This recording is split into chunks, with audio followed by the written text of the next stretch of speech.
Mtazamaji wa Kivu Morning Post TV, jambo na karibu kufuata taarifa hizi za habari katika lugha sanifu bora ya Kiswahili. Kwanza muktasari. Kamanda wa eneo la 3 la ulinzi wa jeshi la Kongo FARDC amewasili Walikale katika jimbo la Kivu Kaskazini.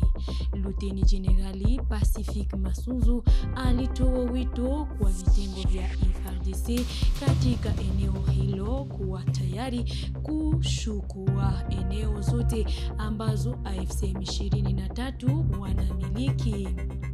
Katika siasa, aliyekuwa waziri wa madini Martin Kabwilulu na mke wake walikamatwa katika mji mkuu wa Kongo Kinshasa. Chama cha FCC linalaani jambo hilo. Viongozi wa Kongo bado hawajajitokeza kuhusu swala hiyo.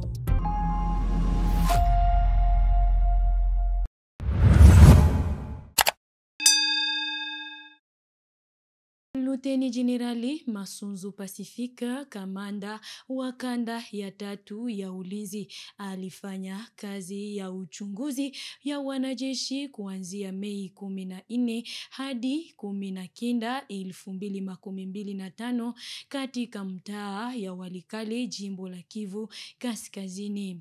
Katika ziara hii alitoa wito kwa askari wanaopigana na waasi wa AFC M23 wafanya nguvu ili kuchukua eneo zote zinazotawaliwa na waasi hawa. Anasema kwamba nchi ya Kongo itaokolewa na Wakongomani, hapana na wageni. Na hapa mjini Goma, AFC M23 imewatoa karibuni vijana 20 hii siku ya 4 Mei 2025 mwaka huu katika jeshi lake ndani ya kata la Katoi. Vuguvugu hii linazidisha kampeni miongoni mwa wakaaji wa mahali na kuwahimiza vijana zaidi kujiunga nao. Mazaraulika, tunatesewa na basoda wa FARDC, tunanyanyasika. Nimeona watu ya mingi banajiunga na AFC M23, na mimi nasema acha na mimi nijiunge. Ni volonte yangu, nimejisikia kabisa. Nilikuwa tayari, hii siku nilikuwa naichunga, na Mungu aniongoze anifikishe mbali sana.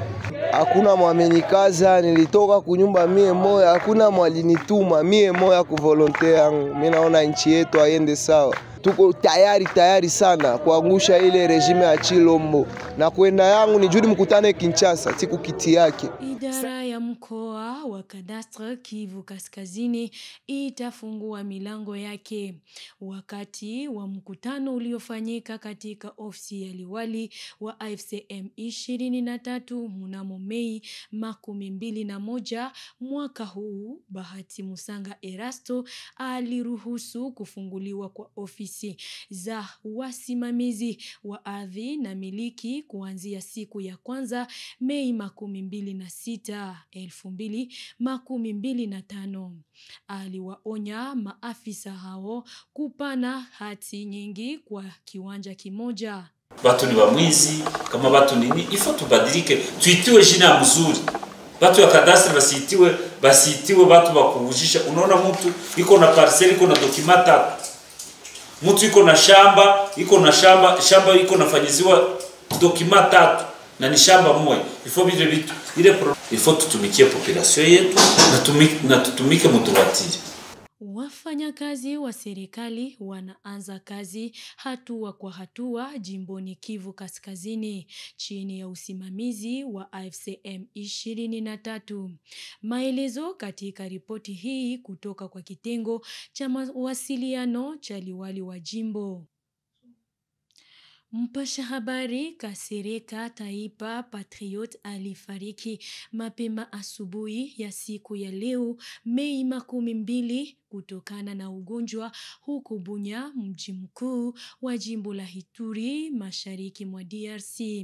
Wanamemba wa familia yake wanasema kuwa Taipa alienda Bunya kuhudhuria mazishi ya mwanamemba wa jamii. Taarifa za kifo chake ni pigo kwa waandishi wa habari jimboni humo ambao wanamkumbuka kama mshirika wao.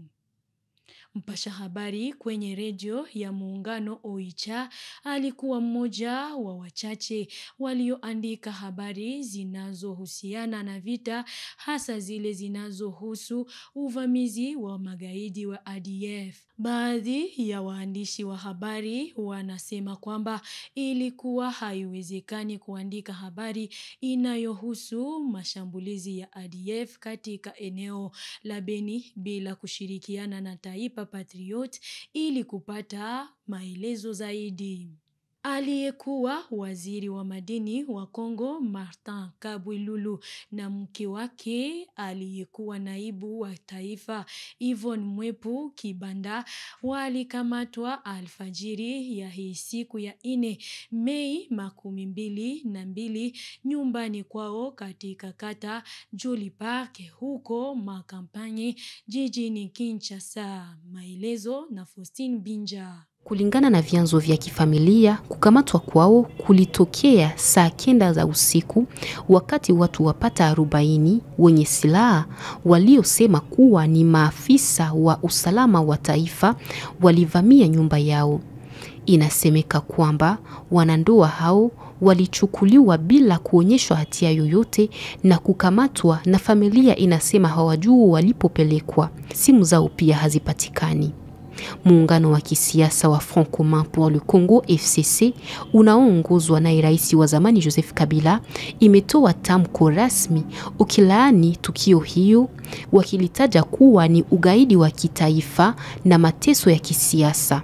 FCC inalaani utekaji huu wa mmoja wa viongozi wake wakuu, jambo linalodhibitisha tena kuwepo kwa ugaidi wa kitaifa nchini mwetu na mateso wanayopata wanachama wake pamoja na wapinzani wengine, asema Raymond Chibanda, kiongozi wa kamati ya dharura ya FCC. FCC inataka Martin Kabwelulu na mke wake waachiwe mara moja, na inasema serikali iliyopo madarakani itawajibiwa kwa lolote litakalotokea kiafya au kimwili, kwani watu hao wawili ni watu wa umri mkubwa.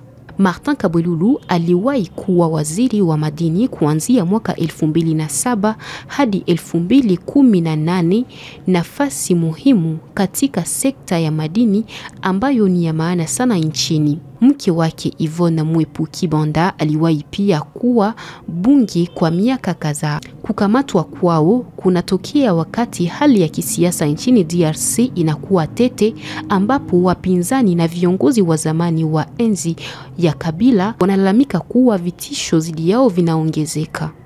Huduma ya kitaifa inaendelesha kampeni inayoitwa Hapana kwa shule zisizo na viti nchini DRC.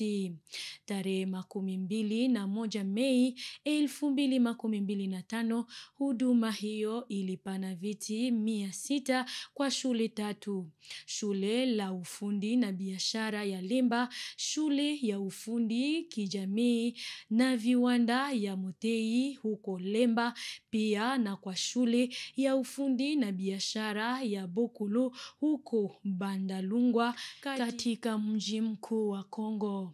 Wanafunzi na viongozi wa shule hizo walifurahishwa na tendo hiyo ambayo ilifanyika na mkuu wa nchi akiwasilishwa na kamanda wa jeshi la kitaifa Luteni Jenerali Jean-Pierre Kasongo. Mwisho wa taarifa hizi toka Kivu Morning Post TV. Asante, kwa heri.